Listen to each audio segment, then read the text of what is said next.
Pagkagaling nga namin ng mga bata niyan sa Pulse, kinagabihan, ito tumambay nga sila kumare kung tunay dito sa harapan ng aking tindahan. Unang trip nila dyan, kumain lang naman talaga ng mangga. Biglang lumisya yung mga utak na isipan nga magtipla ng gin. Tuwa naman si kumare kung tunay, pinakitaan kami kasi sabi niya marunong na siya magtipla ng gin. Alis sila lang naman yung magiinom dahil hindi naman talaga ako nagiinom. Mahang ko lang sila sa kwentuhan at saka sa pulutan, syempre. Habang nakatambay nga kami, ito may lumapit ng dalawang babae at gusto nga daw magpa-picture. Sabi nga yung height niya, nakakapangliit talaga. Sabi ko nga sa kanya, yung beauty niya at saka yung height niya, pampagent na pampagent. Tignan nyo naman kahaba ng biyas. Sabi ko nga sa kanya, talagang pinamukha mo sa vlog ko na maliit ako ha. Salamat sa inyo mga be.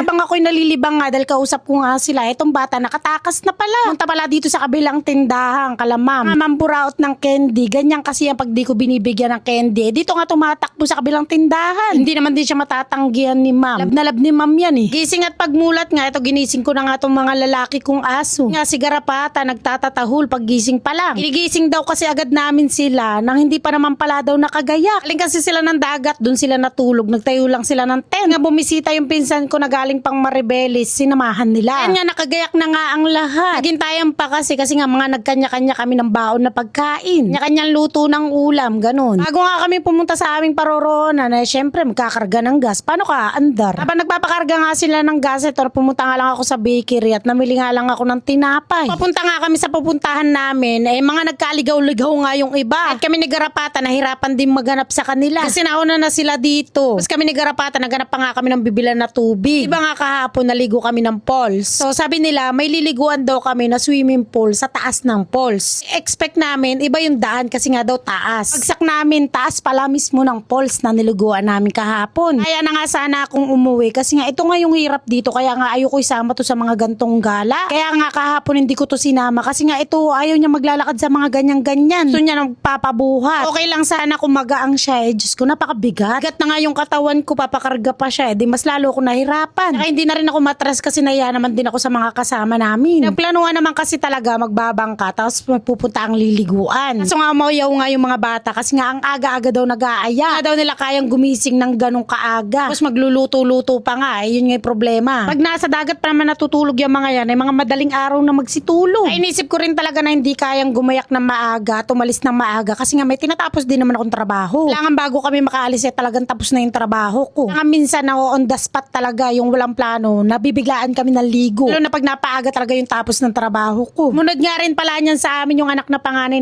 ni Mayor. Ay Diyos ko, naka-swimsuit pa man din daw siya. Expect niya daw kasi swimming pool. Hindi niya na din kasi dito sa Bataan. Babalik na nga siya